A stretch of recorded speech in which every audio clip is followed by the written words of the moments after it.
I'm Dan Boerman, a Kiwi comedian who recently moved to London to pursue stand-up comedy. And every week I'll be chatting to folks here in the Big Smoke who are getting after it themselves. This is Big Pond. It's one of the better ones. So you're a comedian. We met a couple of months ago. We're working on something which is embargoed, which we both want to chat about, but we can't. But people will know when they see that coming out, something exciting in the works. You've done a bit of TV stuff. You've done a bit of, I know you from stand-up comedy, but I know your Instagram is all, it's like YouTube clips. There's like the balloon pop show. There's just like your online presence is viral moments. It's comedy. It's virality. Talk me through the last few years, bro, when you started in stand-up and what that all looks like for you. Man, it's been crazy. I think, sometimes I think, this happened by accident, like a mistake, because I started off doing music. That was, my first, foot in the game. What did you play? I was rapping. I was more like a grime trap type artist. Yeah. When was this? This was, let's say, 2018, 2017. Yeah, cool. And I think I released my first song, Bounce, in 2017. Remember, that was a big step for me because I'm not really used to being in front of camera. I'm quite, reserved. So when I released the music video and it was out, that was just like me almost breaking my virginity type. Okay, I'm ready. Breaking your virginity, that's a hell of phrasing, dude. Man, what was sexier like in London? Your virginity gets broken. Jesus. I mean, you remember that, right? Breaking your virginity. No, not yet, but I'll tell you when I do. I'll tell you how that goes. I'll tell you what it feels like to have that broken. Goodness gracious. So you were doing rap 2018. How old are you? 29. 29, okay. So early 20s, pre-COVID, you're doing rap? Mm-hmm. So doing rap, that's like the fucking widest phrasing, eh? Oh, you were doing rap. You're rapping a song. I mean, rapping, technically it's music, but rapping, I wasn't really a singer. I was, spitting bars, doing a lot of freestyles in the street, cool. Freestyles in the studio, collaborating with different artists. Were you busking, freestyles in the street when you say, are you just you're just doing that in public? Is that what you mean by freestyles in the street? Yeah. Or with other rappers or? I mean, I'd freestyle, even just with the phone, just by myself, just position the phone. And I remember this one freestyle I done during COVID. Yeah. And it's on my Instagram, but I had these, the latex gloves on. Yeah. That we used to wear during COVID. Yeah, yeah. And I was just spitting some bars to the camera. Yeah. Did quite well. And I did a few of those, released a couple music videos. And then during the 2021 period was a tricky period, it was a rough period for me. Yeah. And then I stopped doing music because, my money sort of went down low. Yeah. And I said, I need to keep creating, but I'm not going to do music no more. So then I transitioned into comedy, doing comedy skits, stand-up comedy. And then the dating shows and the TV shows, I done a show in March called Date Me Out, which is like a play on Take Me Out, which is like a YouTube version. So it's like a YouTube series dating show. Is that the one? Yeah. Yeah, cool. And then since then, I've just been doing shows back to back to back now. Yeah. So is that your main gig? Doing that online shows, TV work, stand-up? Is it a 50-50 balance? What's your primary gig? I think my main thing is stand-up. That's my main passion. Yeah. Stand-up comedy. I love stand-up comedy. Yeah. I remember watching, Eddie Murphy and Chris Rock back in the day. Yeah. So that's my main focus. But I think, the shows and the collaborations, those are just extensions of the stand-up.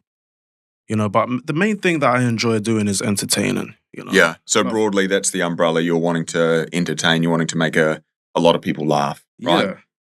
Yeah. I understand that. Do you extend that, is your lens not just that you want to entertain, you want to make people laugh? Is it that you want to make a lot of people happy? Or is it that you get a kick out of a lot of people having eyes on you? What's the motivator behind what ties all of these things together? I think the motivator for me is shifting people's perspectives, because, with stand-up comedy, what we do, obviously, you're a comedian as well, but we constantly challenge preconceived notions and things that exist in society. Yeah. So, the way that we do it is through humor. Yeah. So, certain things that I think about, I can actually express it in a funny way, but me deep down, I'm trying to shift people's perspectives and how they think of things. You know, so the whole, like, for example, the 50-50 thing. Yeah. Tell me about that. So for people that don't know, you're the 50-50 guy. Give some Yep. context to that. I know you. People on your Instagram know you are the 50-50 guy. That's inadvertently your brand now. Yep. Tell me about what it is to be Mr. 50-50. Okay, so, yeah, my name's Levi. They call me Mr. 50-50. Yeah. Split the bill on the first date. That's mandatory. Yeah, the reason why they call me that is because with the whole, okay, I went on Pop the Balloon. Who's they? Ex-girlfriends? Yeah, them too. Yeah, they can validate it for that. Yeah, Because no. I always split the bill. But the reason why is because I went on a show called Pop the Balloon. Yeah. And it was a lady called Shayla. She went up, and we was in the lineup. So there was 5 guys in the lineup, 5 or 6, and there was 1 woman, and we all had a balloon. Yeah. So I popped my balloon at the moment when China said, "What is your ick? What's a deal breaker in a man?" And she said, Yeah. "A man that goes 50-50." And I popped my balloon instantly. Yeah. From that moment, they've called me Mr. 50-50. Brilliant. And the thing is that obviously with that, I'm trying to show people, just having boundaries as a person, So for example, for you, you could have a boundary that's, I'm not going to date a woman if she can't cook or if she doesn't learn how to cook. Because then that'd be 2 of us. There you go. I can't cook neither, man. Yeah. I mean, I love my noodles, my beans. I love cereal. Yeah. When I cook for myself... Do you love cereal deep down, or are you thinking, fuck, I wish this was a steak? Nah. Man, I love my Special K. I love my fucking Special K. Imagine that, cereal steak. That'd be amazing.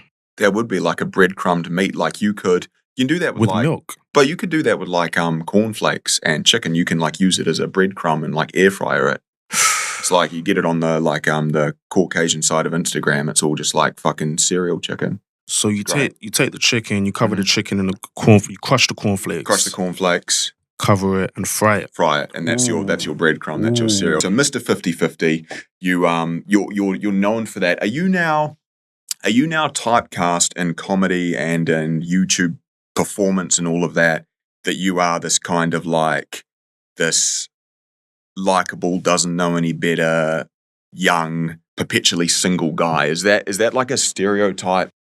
Does that have to be you going forward? Is that like now your brand? Like if you got a wife tomorrow, would that change the perception of you? Would that change your personal brand, or could that still be part of the story of what you're doing? Well, because it's still going to be a part of, the 50-50 thing is going to be a part of me till the day I die. Okay, so that doesn't, Yeah, it's never going to change. It's that's going to stick with me. The reason why is because, the whole 50-50 thing, I'm just saying that for the first few dates. Yeah. But in terms of, in a relationship. Yeah, she starts paying more later on. Yeah. There you go. I mean, we can't just pay for everything. Mr. 60-40 is the Fringe show next year.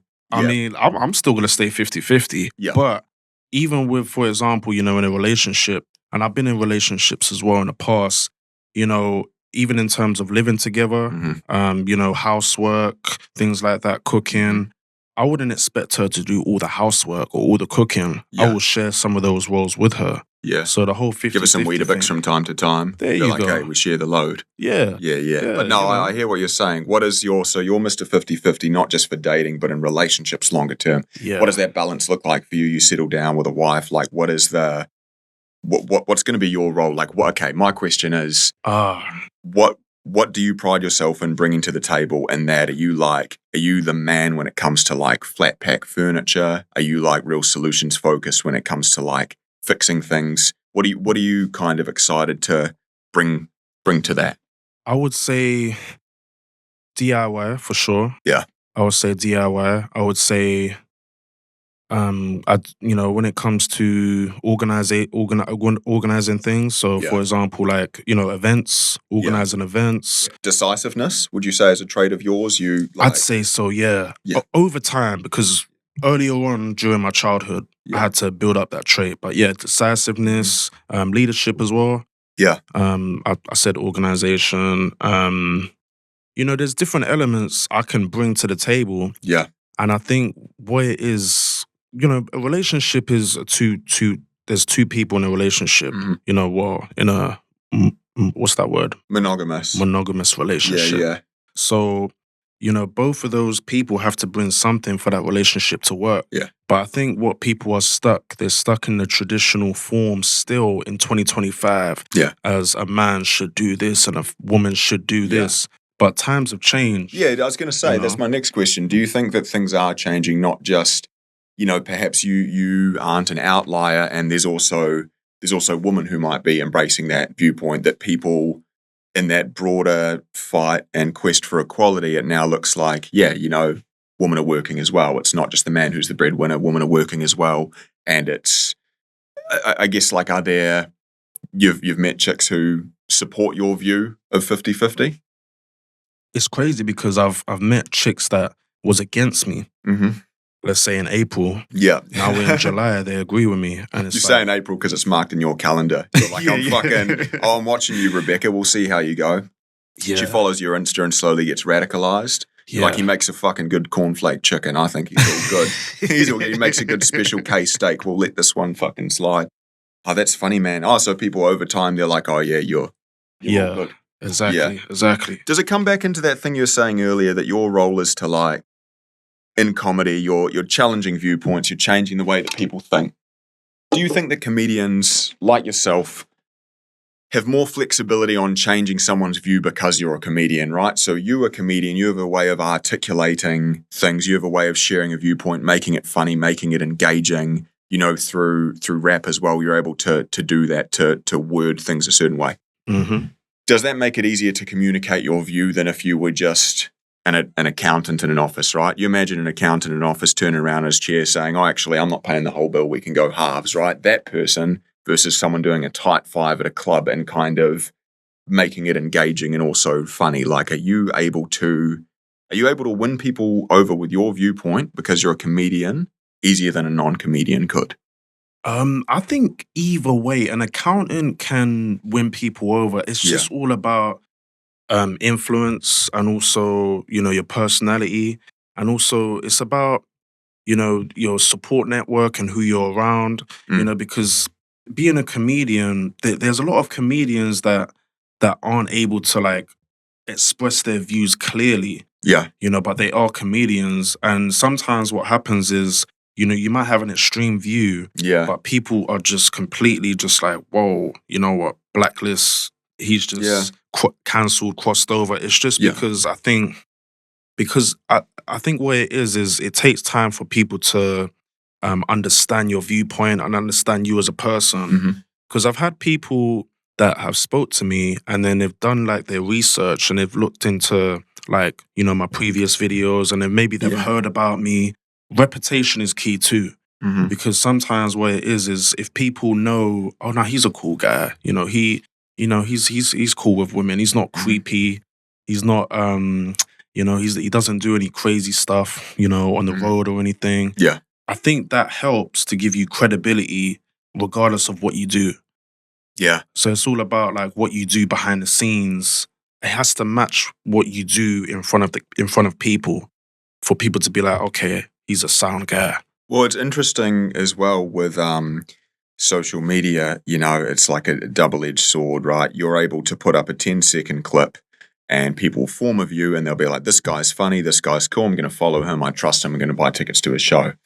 But I suppose the opposite of that is if you say something people disagree with, they'll form an entire view immediately to the negative, right? Have you had any experience with, have you had backlash before on social media? All the time. All the time? Yeah, I think especially recently, sometimes I gotta just go to the gym and just play some, I don't know, Taylor Swift or something. Yeah. But I think, okay. What Taylor Swift song are you working out to? It's got to be Shake It Off, man. Surely, if you're getting people in your DMs that are angry, you got to be listening to Shake It Off. Surely that's the song. You know what? I don't know the name of the songs, but there is one album that I like a lot, and it's one of her recents. But yeah, so you said about the backlash. TikTok, I had a video where I got stopped by the police, and it was actually a real video. Yeah. And I got stopped by the police. I was in the car. Yeah. And the police came, and they said, you're right? And I said, man, this is the second time in 2 days I've been stopped. And I just had a cool smile on my face, and he said, I saw you. You was on your phone. Yeah. We got footage of you being on the phone. And I said, I wasn't on my phone. So long story short, I'm going back and forth with the officer explaining that I wasn't on the phone. And are you filming yourself during this interaction? Yeah. And you're like, oh, this is good content. Yeah. Yeah. The crazy thing is, I had the phone in my hand while I stopped. Yeah. So he said I was on the phone, which I was. Yeah. But I had the phone here. Then I put the phone on the holder. And then you could see like the phone on the holder and you could see the whole interaction. But long story short, while we was talking, I managed to get myself out of that. Yeah. But during the interaction, it could have gone either way. Yeah. Because I was telling him that I wasn't on the phone, but I was leaning on the door like this. Yeah. And I was talking to a female out the window. Yeah, I was trying to look cool. And that is how you chat to a female, right? Like I know that exact pose in the driver's seat, just doing the, hey, how you doing? Yeah. And it looks like I'm on the phone, which I'm not. Yeah. So during that, and I called his bluff. Yeah. Because if he said he has footage, then show me the footage or take me to the station. He didn't. Yeah. That's why he let me go. Funny. And in the comments, there was a whole lot of backlash. Oh, Levi was lying. Yeah. You know, even, do you know Cycly Mikey Cycly?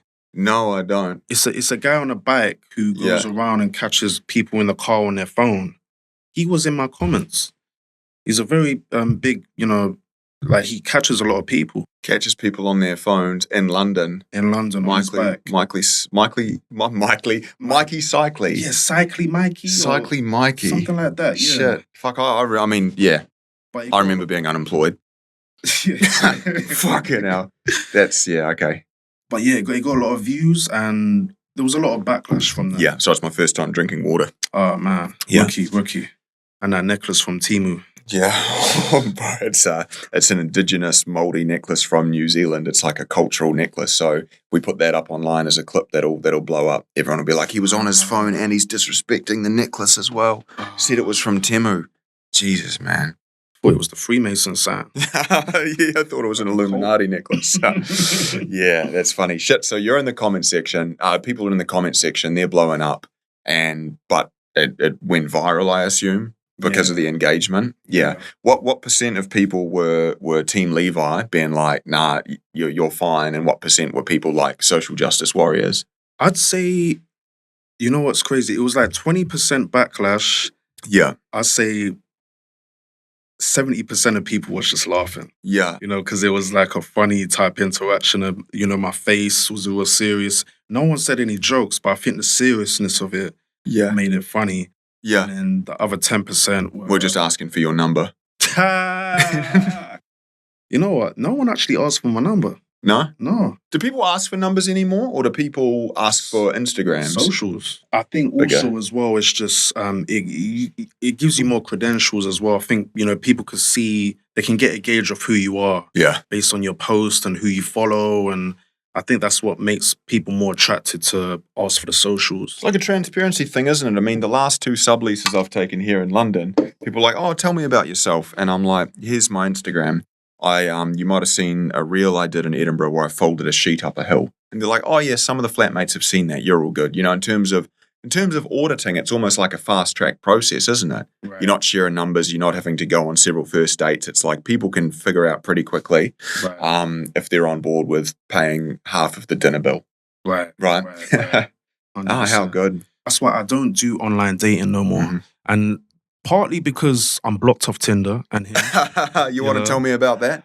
Whew. That feels like an important reason to not do it. Was it your choice to not do social media anymore? Because it's like, man, I'm not doing Lidl anymore. I'm not buying my groceries from Lidl. I'm done with discount supermarkets. Yeah, and I can't shop there because I've been banned for shoplifting and chatting up the staff. Yeah, I'm more of a Sainsbury's kind of guy. You know, 2025, I'm going to start shopping at Waitrose. Yeah, that's funny. Also, like actually banned from Hinge and Tinder. Yeah, and I don't know why, because they don't tell, when you appeal it, they don't tell you why. They just tell you that you broke the guidelines. And what guidelines do you think you broke? Maybe just too much game. Like, too much game. There's like a limit. They're like, save some. Yeah, I broke the limit, man. Broke the limit. I had a lot of messages open and unread. Yeah. Like, I was just going too crazy. I had like 100 banned for leaving ladies on scene. Maybe it was that. Yeah. Because I just can't trace why. I didn't say Banned for too anything. much game. That's so funny, dude. But I can imagine that being like a possibility as well. Maybe. I imagine of chats that I've had in the brief time I've been in London, if someone's like, oh, one of your pals has been banned for having too much game, I'd be like, I know who it is. That's Smooth funny. operator. Shit. Okay, so it was Hinge and Tinder. Yeah, because Hinge and Tinder and POF are all part of What's I think, POF? Match. Plenty of Fish, Plenty of Fish. which is a dating site. A dating site. Okay. A website, an app? It's an app. Okay. And they're all part of one company. I think it's called Match.com. So when you get banned off one, you get banned off all three. Wait, they're all owned by the same people? Yeah. Really? Yeah, I think it's Match.com. It's broadly, that's some Illuminati shit, man. They're Yeah. controlling all the dating apps. Yeah. They've got people on a blacklist, basically, Yeah. on these online sites. And if you get put on the blacklist, you're banned for life. You know what I want to see?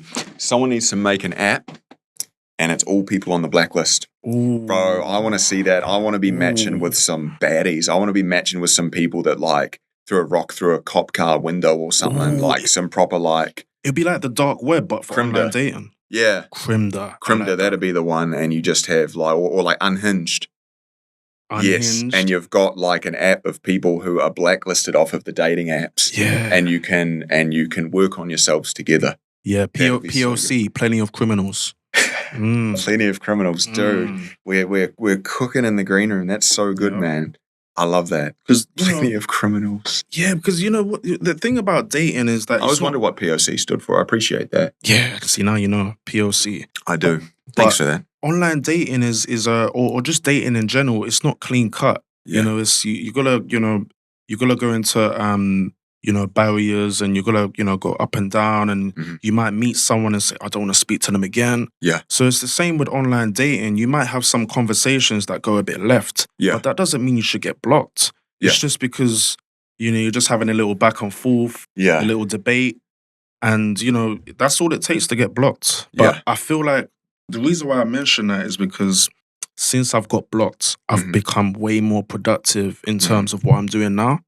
So it's a blessing. Well, you're not chasing the dopamine from the app anymore, right? Right. That is so much of it. The way that they're designed is like that's all apps. I mean, have you seen The Social Dilemma? Have you ever watched that? I think it's on Netflix. It's super interesting. Give it a watch, bro. It's like talks about the mechanics and the psychology and the design of all the apps and how they are designed to be as addictive as possible, right? And Hinge and Tinder are no exception. Like the notifications on apps when you've got an unread message, it's always in the color red. There's always a number with like a red circle, and it's like even down to the color of the notifications, it like invokes a primal sense of urgency and danger. It's like you need to check Tinder now. You need to jump on that. I mean, the logo's a red flame for fuck's sake, you know.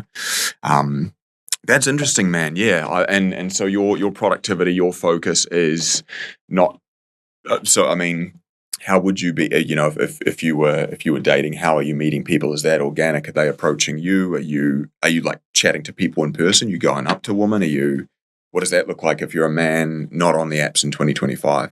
Well, to be fair, I'm at a lot of different events, like comedy events, other events as well, but different shows. Yeah, And I think it's just I'm engaging with a different, type of women. Yeah. Like women that are like productive and also ambitious, yeah. which I appreciate. You need that in a partner. You need someone who's ambitious as well. Yeah, I think Yeah. someone that can like match your energy. Yeah. And someone that is sort of in line with where you want to go. Not to say the same industry or the Yeah. exact same job, but just going towards the same path. That's crucial. So crucial because at some point, if you're dating someone that's just like, I don't know, maybe just at home all day, and Yeah. you're more outgoing, it's gonna cause some friction down the line, surely. It's interesting, isn't it? Because you have the view. You could describe it as a balanced view. On the one hand, you're saying 50-50, split the bill, right? And on the other hand, you're saying, I don't want someone who sits at home all day. I don't want this like trad wife thing. I want us both to be out there doing cool shit. There is an argument that your view is quite a progressive, new age, liberal view where it's like we're both out there doing stuff and working and getting after it. And because of that, we're both splitting the bill. It's almost like broadly your values are 50-50 Mm-hmm. beyond just, it's interesting, the bigger picture, you're not just saying, hey, I'm being a tight ass on a date. You're saying, hey, we're both getting after it. And then we'll both enjoy the fruits of our labor, split the bill, because we're both working. I don't want someone who's at home while I'm out doing stuff. Exactly. We're both getting after it. Exactly. And Interesting. It works as well where, for example, there might be a time where maybe she's sick or she's off work or she needs to, go spend time with family, and I got her covered, and then vice versa. Because what I'm seeing is sometimes what men do is they'll say, okay, I'll take full responsibility of everything, but what about your sick days or your off days? Yeah. Maybe there'll be times where she needs to, take over for a short period of time, temporarily, just until you get back on your feet. Yeah. And then vice versa. So 50-50 works in that way too.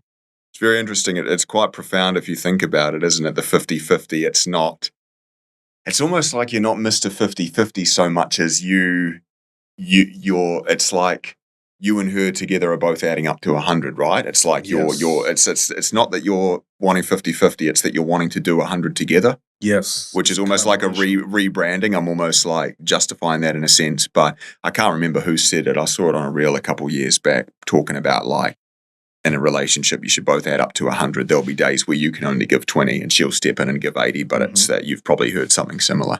It's very interesting, right? But I suppose it's not good clickbait to say that, is it? It's better to jump in and be like, we're splitting the bill, but what you're broadly saying is, nah, it's balanced and we're both putting something in. It's very interesting, man. I find that very interesting.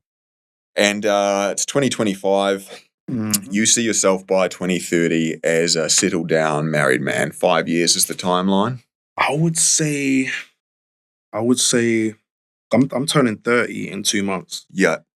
Don't let it scare you, bro. You don't have to move to London and start a podcast and sell everything you own. You can just be chill, bro. It's honestly not intimidating. I don't have to start shopping in Marks and Spencer. You don't have to do that. What the fuck are you saying about me, bro? Do I look like I shop at M&S? Nah, it's giving more Debenhams vibes. Debenhams. Yeah, Debenhams. Debenhams. I haven't even been there. I can tell from the name that is a backhander.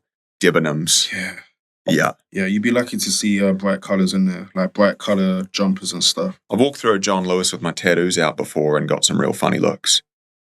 Must have thought you were shoplifting, man. Probably, yeah. They were like surprised when I was paying for stuff there. Yeah. But I was walking through there. There is a bit of I've heard someone talk about in stand-up that there's like the class system in the UK is not just in society, but also the department stores. That you have like a hierarchy of stores, and like there'll be neighbourhoods that me with my tattoos and my hair, I'd get funny looks walking through certain parts of Chelsea. There's certain parts of a John Lewis I can't walk into, you know what I mean? It's the same kind of thing. Getting that chat back on track though, 5 years, we're chatting relationships, you started talking Marks and Spencer's. You really hurt my feelings just then. But we're getting this back on track. Marks and Spencer's quality. Yeah. I mean, but it's just... I feel better now, I appreciate that. Yeah.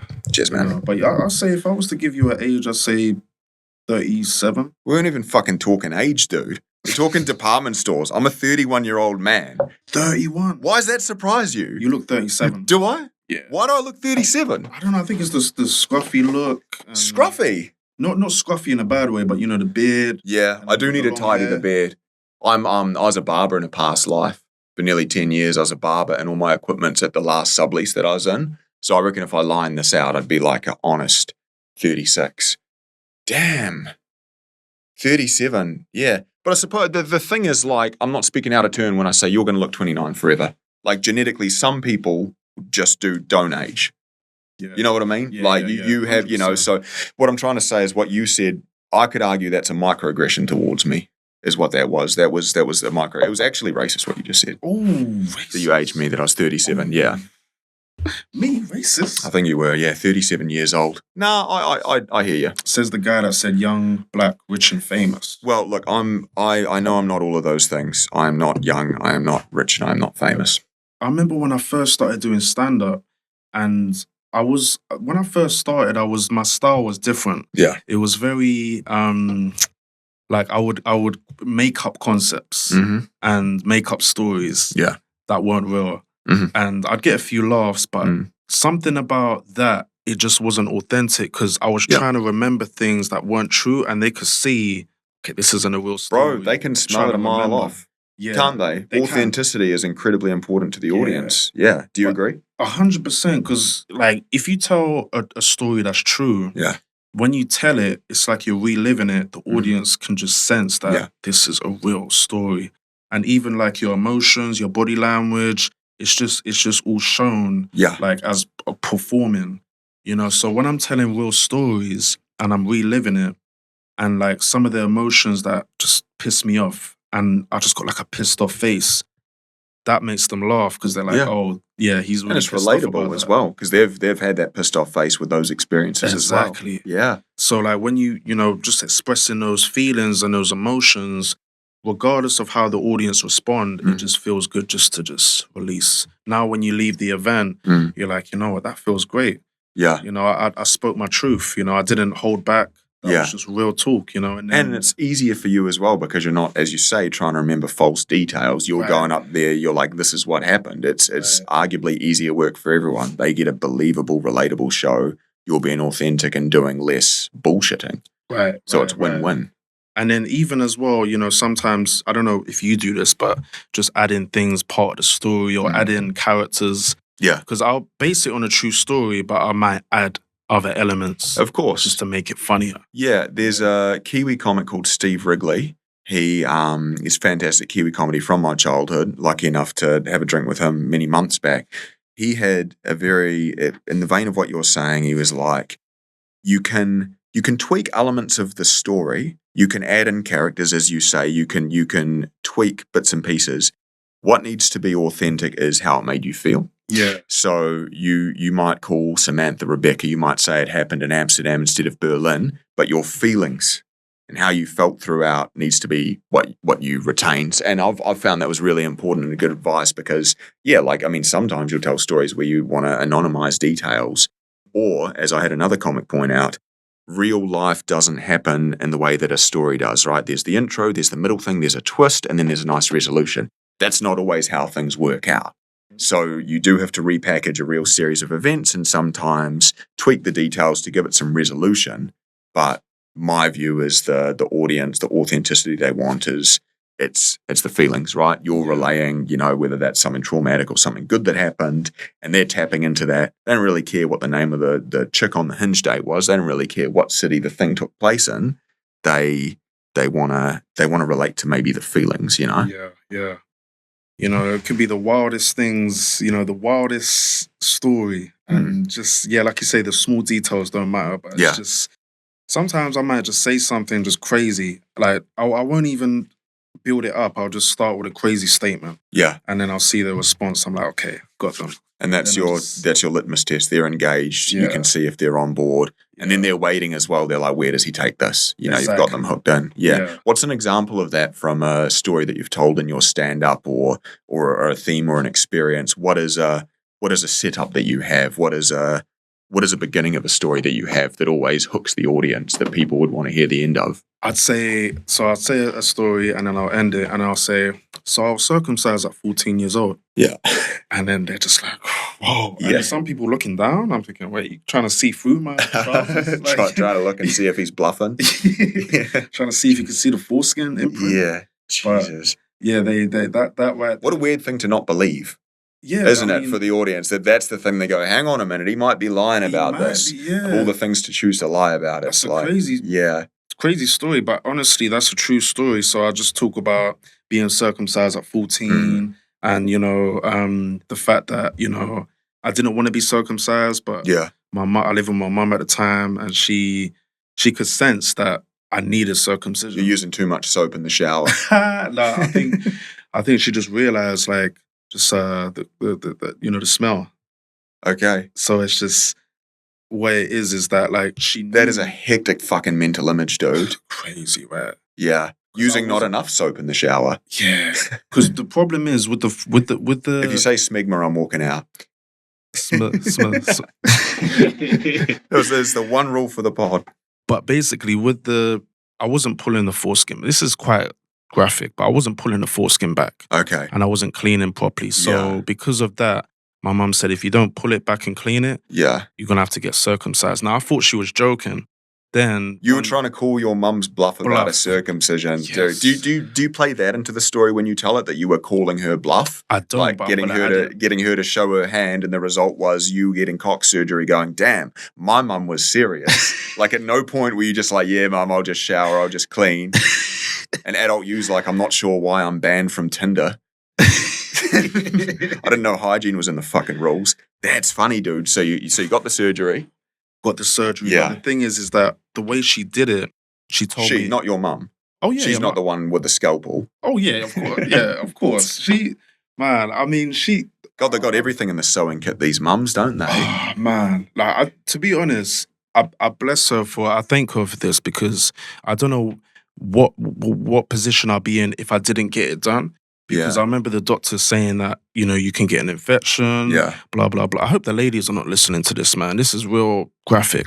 But They're in New Zealand. I wouldn't worry about it. oh, that's cool. That's cool. But do they do circumcisions in New Zealand? Oh, I haven't looked into it. Okay. No. But basically, my mum told me that we're gonna go to Chesington, which is like a adventure park. Yeah. So I'm excited. I'm like, And you're 14 as well, so you're old 14. enough to maybe smell something's wrong. But all I you can didn't smell even is... notice. I Yeah. really thought we was going to Chesington. I Bro, said, this is okay, like let's putting go. down a dog. This is like euthanizing a dog. Levi, we're going to throw a ball, go to the park. You're like, oh boy, oh boy. Yeah. And then you drive past the adventure park. You're like, oh no, we're going to the VET to get the SNIP. So she Nah. told you, she stitched you up. Well, the doctor stitched you up technically. Yeah, the doctor did, and stitched me up badly too. I'll Yeah. talk about that. But when we basically we got off the bus and I saw the hospital, and I Yeah. looked up and I was just thinking, like, So you Mum, took a bus there. She didn't even Uber you there, didn't drive you there. Nah. You public transported to a hospital. Mhm. Yeah. got the bus. I think it was the one thing. Yeah, it was a double-decker bus. Yeah. Got off the bus stop, and then I remember my mum just telling me, "It's okay. It's just it's okay. Let's Yeah. go inside. Let's just sit down. Just keeping me calm." But I've got a million questions.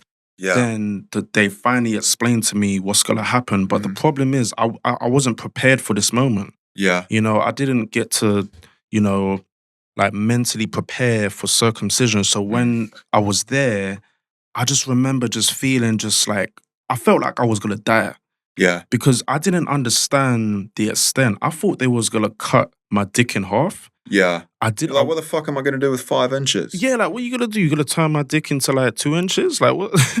Like I'm 14, but my balls haven't fully dropped, and what's gonna happen? So Jesus. I'm there and I'm lying down and I'm just like, Mom. I'll be honest, I was distraught, Yeah. And that's when they insert the anesthesia. Yeah. And I'm lying down and Into your arm. Yeah, it was into, I think it was here, like Yeah. in between the forearm and the arm. I thought they would have done it into your pieces. Oh nah. Shit. So they put in the arm. Put in the Yeah. arm. And did you go under? Like lights out? Yeah. Shit. And then, because I think it was some strong anesthesia. Yeah. Really strong. And then I was under, and then I just remember waking up in excruciating pain. Shit. And yeah, from there, it took me a year to fully heal, because it Yeah. was sore for a long. I was Mentally in pain. and physically. Yeah, Yeah. the pain was. I was in physical pain for like 2 to 3 weeks, Mhm. but in terms of like the soreness, it took a year to recover. All right. Did you if you were like aroused, did it hurt real bad? Did you like trick yourself into? Did you associate arousal with pain? You know what? I didn't masturbate for about a month, Yeah. and It's such a was teenage boy hard. mindset that 30 days in, you're like, how bad can it be? That you say it took a year to heal, but 10% into that timeline, you're like, here we go. And then I bet you were a bit more like, I bet you're less aggressive after that. You're probably quite nice to be around when you finally got to do that after a month. Because I imagine a teenage boy not getting to do that would just be, it would be diabolical being in that company. Go back and just keep taking more off till you settle down. because Jesus. it's like I remember the first time I did it, I didn't even fully jerk off. I didn't fully masturbate. But Yeah. You're just I just- microdosing. yeah, just Yeah. because you got to be real careful because it's very sore. Yeah. But I think what was good is that I didn't actually have sex until 3 years later, till I was 17. Okay. And I remember You made peace with your pieces by then. Yeah. It was recovered. Oh, I forgot to mention Please. stitches. Yeah. So they stitch around the edge, like underneath the cuff. Yeah. And then the back is stitched up, but it was dissolvable stitches. And I remember a couple times they got caught. Like sometimes I'll have like underwear or the fabric would get caught. I remember just the pain of getting caught. And did you have to go back in and get new stitches put in, or? Thank God it didn't pull too hard, but it's just, I had to be real careful even just putting clothes on. Yeah. Even just showering was tough. But yeah, I'm just mentioning that just to say that's an example of something I would mention, during a stand-up. Because I was wondering how we got there. Yeah. No, but 100. I see what you mean. There's comedy in that situation. Yeah. You're an entertainer. You stand-up's your primary passion. There's the online content. You want to make a lot of people laugh. You want to call things into question. That's your gig. Why is London the spot? Why is this the place to do it? I'd say London is very multicultural. Mm-hmm. Lots of different cultures, lots of different people, types of people. And I think what's special about London is that you can target certain jokes for different cultures, depending on, the type of joke and I like performing to, different crowds, black crowds, Asian crowds. What's your favorite crowd to perform to? Ooh, women. Yeah. Female audience? Yeah. Woman from anywhere? Yeah, any race. Age? I'd say older women. Do older women like fetishize you real hard? Is that a thing that happens where they're just kind of like, oh, fuck, if I'm 20 years younger, have a slice of them sort of thing? Yeah. It doesn't happen to me because I'm 37 already, apparently. Jesus fucking Christ. Maybe if they're 70, 60. Maybe. Get some MILFs in Camden and see how we go. Yeah. So an older female crowd, you just have them wrapped around your finger. Are they the crowd? I'd say not always, but I think it's a challenge. Yeah. But I think it's more, with women, it's more than just being funny. Yeah. You got to really engage them. For them to pay attention. Because women are like on their phone. Men are on their phones too. Women are on their phone. All the time. And they're just shopping. They're on Shein. They got their Stanley flask. When will it end? They're sitting there doing Kegels. Jesus Christ. Notifications. Do you find chick audiences are on their phones a bit though? Sometimes. Yeah. But I think, like me personally, I'm very hypersensitive, so I might just check somebody like, oh, what are you doing? You checking your junk emails? What And do you call them out for it as well? Yeah. You're like, what are you doing there? Yeah. That's funny. You on Tinder? You on Grindr? And then they start laughing. You're like, you won't find me on there. Yeah. You're not on there? On Grindr? Yeah. What is Grindr? A gay dating app. Tell me about that. How'd you learn about that? I don't know about it. Don't you? I've heard about it. I've never heard of it before. No, just putting you on the spot, man. We all know what Grindr is. That's fine, man. I've got to make friends in London. There we go. There we go. That's all But good. you know what? Even as well, gay crowds. I've performed in a gay bar. Yeah. They don't do comedy no more. It's called Zodiac in Camden. I thought you meant gay people don't do comedy. Oh, no, I thought you meant like the gays broadly don't do comedy. I was like, damn, bro, we need to take you to an Edinburgh Fringe. Yeah. They do comedy, but I mean like gay, like predominantly gay people in the audience. Yeah. Their style of humor is very like wild.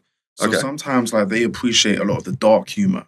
Yeah. And like I've got like a lot of dark jokes, and some of the stuff that I thought wouldn't work. Yeah. Worked. Lands really well. Okay. So you enjoy performing to a queer audience. Some of your darker stuff lands, especially well with them. Yeah. How good. And London's the spot for all of that because it's multicultural. There's people from everywhere. Yeah. Does that make you a better performer? Does that make you a better comedian that if it works in London, perhaps it can work anywhere? That's a good question because I'm yet to perform in other towns yet. Okay. I've performed furthest I've performed is Feltham, but that's still technically, even though I think the postcode is TW, it's still like outskirts of West. So you haven't done Brighton yet? No. Brighton would be interesting. I did Brighton for the first time. I did a trial last week and that popped off. I imagine there's a fair amount of queer people and probably older women. I can imagine your comedy popping off there. But you've been performing specifically in London. Yeah. Yeah. So you haven't been up at the Fringe or done like spots at Liverpool. It's just you've been hustling here. Yeah. What a spot to start as well, right? London. Yeah, baptism by fire, surely. Sink or Right. swim. And I think that's the good part is that because London is almost, it's like hard mode, you know? And Yeah. I've heard Yeah. that outside of London is the Yeah. crowds are more loose, more relaxed. How will you know when you've made it? What's the dream board vision? Is it live at the Apollo? When's the moment? My question. I'll reframe my question. When's the moment where you can take a bit of a back seat and go, I've cracked it, or I'm cracking it? Is it when you see live at the Apollo? Is it just maybe you get a clip online that has 10 million plays? Is it a certain follower count? Is it being recognized on the tube? What's the moment for you? What's the vision for when you've cracked it? I mean, you said it. You know, if I walk into Tesco and I can't even get my cereal, Like, you're fucking shoplifting. You get out of there. You're like, I've cracked it. I'm the fucking, yeah. You know, I think, but even there's certain like milestones that I want to reach. Yeah. I think what it is just like when I've reached, I feel like I'll know when I've reached a certain, but even when I've reached a certain level, I still want to keep going and still keep building. So, you know, even I'm just looking at like brand deals, sponsorship deals. Also I've got a comedy special, which is my first ever special. Cool. On the 26th of November. Fantastic. Yeah, and I'm just gonna so it's called South London Diaries Volume 1, and I'm gonna release Volume 2, 3, 4, similar to like mixtapes. You know, but it's gonna be comedy specials. Yeah, it's like the Heart Part 5. It's like an annual thing you'll be doing. I wanna, depending on how well it is, I would make it maybe every 4 or 5 months, or maybe 3 months. Do you like how I dropped the Kendrick reference just so you know I'm cultured and cool? Yeah. That's very good, man. I'm an ally. I get that. You're going to post that on YouTube as well? Or you're just it's going to be a live thing? Where are you doing the show? Where are you doing the special? The location's not confirmed yet, but we're just getting the flyer and everything sorted and the venue sorted. But the date is confirmed. I saw something you posted up on your story a few months back. You were at some street carnival. There was people twerking and there was jerk chicken on a barbecue. What was that and how do I get involved? That was Notting Hill Carnival. Okay. So Notting Hill Carnival is one of the biggest carnivals in London. It's a celebration of Caribbean culture. Fantastic. You got Jamaican Independence Day, which is around that time. Yeah. To celebrate Jamaicans' independence in the 60s. And then it's a celebration where, you know, people from like Trinidad, St. Lucia, Jamaica, different parts of the Caribbean come together, celebrate, enjoy, play music, eat food, dance, and have fun.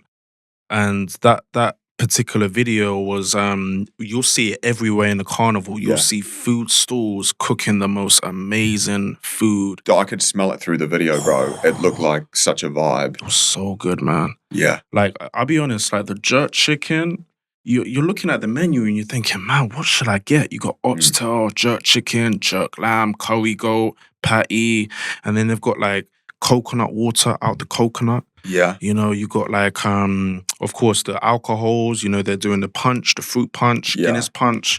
So many different choices. I never even heard of Guinness punch, dude. Oh, Guinness punch is amazing. Yeah, it's like a sweet, you can taste the Guinness, but it's very sweet and very smooth. And the Guinness is almost like malty. It's like a malty kind of like, I mean, that's quite different. Yeah, to have that with juice sounds like an interesting combo. It is a very, because you think Guinness punch, but it's a very different infusion. But like, I can't make it myself. But I think you've got like, obviously condensed milk. Yeah. You know, things like that to make it sweet. Okay. Sweet taste. But you've also got, we've got like fruit punch, rum punch as well, which is very popular. You know, the Jamaican white rum, Ray and Nephews is popular too. Very dangerous, I say. White rum, is that like Malibu? Is that a white rum? Malibu? Not too I wonder if that's just like a Kiwi thing or whatever. I remember getting fucked up when I was like 17. You got like the white rum punches. Yeah. Yeah. Yeah. And they would do something to you that'd change your afternoon pretty quickly. Yeah. But like the chicken, for example, you'll see the chicken, which is very popular in Caribbean cultures. We cook outside, you know, because the weather's great. So cook outside. And one thing I saw, which I haven't seen before, it was a guy that had a Coca-Cola bottle. Yeah. And he had it closed, but it was slightly open. And he squeezed the bottle and then he shakes it Yeah. and he spreads it over the chicken, Yo. and it makes the steam. It makes the more steamy. Yeah. So people can see the steam from the chicken and Yeah. smell. Yeah. And I thought, wow, is that the recipe? Is that how Yeah. you make it more steam? Because I didn't know that. But at the same time, you're getting the Coca-Cola Yeah. as So it's almost sweet. like flavor. Yeah, so all the water's evaporating and you're left with like the sweet Yeah. Coca-Cola. I've heard of that before. People that like slow cook meat and put like a can of Pepsi in or something. Really? Yeah, I've heard of that before. Yeah, where you get like or like people roast a chicken and like put a beer inside the carcass, can of beer, like sit it on there sort of thing, and that like that liquid does something to the meat. That sounds it's got me hungry, dude. Like Coca-Cola chicken. That sounds incredible. Sounds like a real vibe. Yeah. You can make scones. Do you fuck with scones? Is it scones? Oh, because you'll say it differently, won't you? Yeah. I'll say it differently. I should say I'm in your country. Scone. Or maybe that's just I don't know, the John Lewis crowd, or is that how everyone says it? But In the UK, yeah, we say scones. scone, that's Oh, you say interesting. scone. Scone. Maybe it's just me, dude. I'm not sure. But you can make scones with like 2 ingredients, like lemonade and flour. Flour. Yeah. Flour and lemonade, yeah. There's a New Zealand lemonade called L&P. Mhm. And it's like if there's one thing to bring over here and wow the crowds here as like a souvenir, it's L&P lemonade. It's sensational. You know the band Guns N' Roses? Yes. When they played New Zealand a few years back, Slash, the guitarist, was in his hotel room. It was like a $5,000 fine if he smoked in the room. So he just did the maths. He's like, yep, sweet, just smoking cigarettes on his bed. Paid the fine. And he was chatting to his roadies, his runner, and he was like, you want anything, Slash? He's like, you have to give me this L&P. Like, I have to try this. And Slash from Guns N' Roses had the fucking greatest lemonade of his life. It's like it is the lemonade. Bit of a tangent there from the jerk chicken chat, but I saw that reel and I thought 100%. There's they're like, okay, what suburb? And I'll chat suburbs quickly. Then I want to chat some local slang, keywords, bits and pieces. So you're chatting about this bloody jerk chicken. Where's the spot in London if I want to get some good jerk chicken, if I want to get some good cuisine, what you're describing before from the what's the carnival called? Notting Hill Carnival. Notting Hill Carnival. I see everyone with Notting Hill tote bags. Different Notting Hill? What's that? You said tote bags? Tote bag. It's like a tote bag and it says like this is the bloody Notting Hill. Is that what that is? So it's like a bag. It's like a bag, tote bag, the performative mail bag. They've got like the people that look like me, basically. They've got a tote bag and I think it's Notting Hill. Regardless, maybe I'm thinking of something else. Maybe. But the street festival, I want to get some jerk chicken. I want to go to a place and get that food. Where do I do that in London?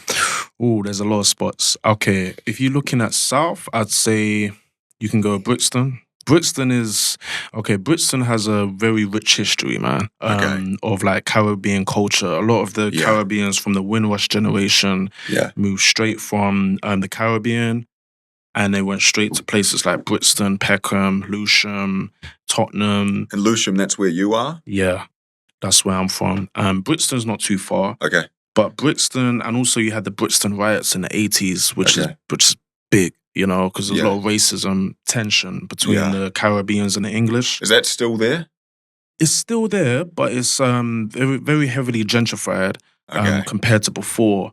I think, obviously, you've got like the newer generations that are more infused with the cultures. Yeah. You know, but I think, you know, people that was from the Caribbean and moved to Brixton, England, culture clash, you know, especially the divide. But I think in Brixton, you've got a few different, you know, Caribbean shops. You got places where you can like, you know, buy Caribbean clothing, Jamaican clothing. I like to get my string vests in the market there. Okay. I love my string vests. Yeah. Sometimes string vest, is that like a slutty man shirt, like a string vest? Yeah. So it's a vest with holes in it, and it's like a crisscross. Yeah. But the reason why I like it is because a lot of people say, oh, I can see your nipples, I can see your belly, I can see your chest, but it's very freeing. You know, just and also you can feel the breeze, you know, if it's a warm That's day. that liberal Levi coming in again. 50-50 on the bill, and you can see fucking 50% of my body as well. 50% fabric, 50% skin. I love that. Yeah, I can imagine in the warm weather that's a bit of a vibe. I don't know if I could rock the mesh shirt myself. The what you're describing, the string vest rather you call it. Yeah. Okay, so you go to markets there. Yeah. Got markets. You got Every food. weekend it's like a big Saturday market. Yeah, you got stalls and that. Brixton Market there, and you can get like you can get your fish, you can get your meat, you can get like they've got like shops as well where you can get your snacks, and Yeah. it's just it's a great area. So you got Brixton, you got Peckham, you've got like for example Croydon, Yeah. you've got Tottenham, you've got Shepherd's Bush. Few couple areas that are like very predominantly where you can get a sense of the culture, Yeah. you know. But The Caribbean culture. yeah, Caribbean culture, African culture as well. Yeah. But then, you go to other areas like, for example, Elephant and Castle, Mhm. you see a row of Colombian, Spanish restaurants. Okay. Interesting. So there's those pockets of, that's what you're describing earlier, the pockets of culture all around London, and you're performing around the place, you're experiencing all of that. Yeah. Melting pot. Interesting, man. That's cool. I gotta get on board with that. Got to get on board with the Coca-Cola chicken. You reckon any of those places at the markets would do what you're describing? Because I'm hung up on that detail, bro, of like the Pepsi choc sounds incredible. It's amazing. I think the thing is, I didn't get the name of the actual, because they've got the name of the restaurant. Yeah. But I don't think I got that in the video. Yeah. But I'm sure you can find somewhere in London where they cook that food, like jerk chicken, the same way. Because there's some places where when I'm driving, I'll see, especially if it's a hot day, outside certain restaurants cooking food outside. Yeah. Like a barbecue setup, and you'll see the steam and you'll smell it and you'll think, whoa, that smells amazing. Yeah. So I think it's just very enticing to see that, Yeah. just cooking outside and just seeing the meat, seeing the actual skin, and you're just looking and thinking, wow, that I could tell that's gonna taste good just by looking at it. That chicken didn't die in vain. Exactly. That chicken would have been happy to be there. Walking past a food stall and smelling the smells, it's like walking past a comedy club and hearing the laughter. It's a trust thing. You're like, this is gonna fucking pop off. Yeah. And in both instances, they walk in and they see you with a 50-50 burger. How good. A couple questions to round this out, bro. As I say, man, like I'm from New Zealand. I moved here just a couple weeks ago to London. And you're born and raised here. You've been here in London. You're 29 years you've lived here. You haven't really lived anywhere else. You've been in London this whole time. I've been here a couple of weeks. You've been teaching me cuisine. You've been teaching me about some of the culture and the food. So if I said to you that I'm going to go to the dairy, I'm going to go to the dairy. Where am I going and what am I doing? I'm going to go to the dairy. I would say you're going to go to the shop. Yeah. Very good. I am going to the shop. I am going to, what do you call it though? Ooh. Co-op? Corner store? What is your name for the shop where you go to get a paper and a pack of cigarettes? What is your slang for that? Either off license or convenience store, but we say off, or news agent. News off agent. License or news That's agent. real old timey, isn't it? News agent. Mm-hmm. Have you ever bought a newspaper? A long time ago. I just find them on the tube. What, the Metro? Yeah, that's where I get those. Yeah. I love page 3 where you see the naked woman. Yeah. And I just open page 3 and what do you mean the horoscopes? Are you just fucking looking at the caricatures of the woman there? Yeah, just admiring the beauty. Just jacking off to the Pisces logo. Oh my God. Yeah, I love creatives. Yeah. It hurts so much. The stitches, they haven't dissolved. So page 3 of The Sun has naked woman. Yes. Really? Yes. What is The Sun? I've heard of it. Is that like tabloid? Is it like The Sun is, so it's not a high quality newspaper compared to like the Telegraph or it's very low end. Yeah. But I remember it was 25p at one point. It's probably gone up now. Yeah. But it's just, the Sun is really good because like the headlines tend to be very like explosive. It's like clickbait. Yeah. Yeah, explosive headlines. Okay. It's like, on YouTube, when you see a caption and you're like, I have to click that. Yeah. That's what the Sun is. And that's how they lure you in, and now you're paying 50p to look at naked woman on the tube. Yes. Yeah. Yes. Shit, and that's just the girls you brought on the tube with you. It's not even in the paper. It's just fans. There you go. There you go. Oh, you're so liberal. Hey, what can I say? I mean, liberal's the way, man. I mean, I feel like that's the new way to be. I mean, with 2025, I feel like there's so much going on. We just have to just stay strong in our beliefs Because we're living in an information society where it's like this person saying this person saying that. And I'm just like, let me block all the noise and just focus on what I believe in. I feel like if everybody done that, the world would be so much more simple. You're an offline, simultaneously an offline and online man, right? You're living life through real life and not the median of apps. Potentially not by choice, but then part of your gig is you have to be online. You have to be online on Insta and that for the virality and everything else. But perhaps you are just getting your news from the sun. So that's a dairy. That's what we call a dairy. I'm glad I got that right because that was good, bro. That was good. Okay, Nice. I'm in New Zealand. I'm going out to the Wop Wops. WOP Wop. I'm going to the Wop Wops. Where am I going? I'm going to the Wop Wops. Okay, Wop Wops sounds quite upbeat, so it's not a funeral. It sounds... No, Wop Wop's not a funeral. Oh, you could have a funeral at the Wop Wops. Really? You could do. Yeah. It'd be if you travel out to the Wop Wops for a funeral, maybe. Oh, okay, so it's going to be like a beach. Wop Wops could, quite often you go out to the Wop Wops and there's a beach there. But what do you think the Wop Wops means when you're going out to the Wop Wops? You're going out to... Oh, so it doesn't mean beach.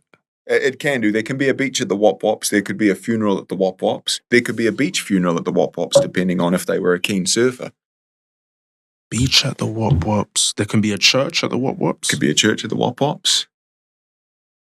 Wow. But where and what are the Wop Wops?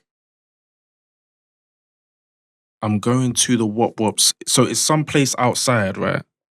Or is it inside? Yeah, it is. It's okay. It's like the bush isn't a place if you're going into the bush. Mm-hmm. The bushes are there's bush in different parts of the country. Mm-hmm. Beaches are certain beaches on the coastline. The Wop Wops is the middle of nowhere. So it's Kiwi slang for going to the Wop Wops. So if you're on a road trip and you stay at an Airbnb, it's fucking in the middle of nowhere. It's 2.5 hours from the city, right? That's staying out in the Wop Wops. That's the middle of nowhere. And I think it's an Australian and a Kiwi term as well. There could be a dairy in the Wop Wops. I would imagine true Wop Wops may not have a dairy.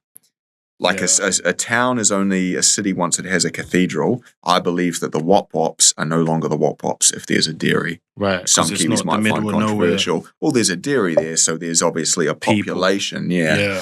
Middle of nowhere. Okay. Mean as.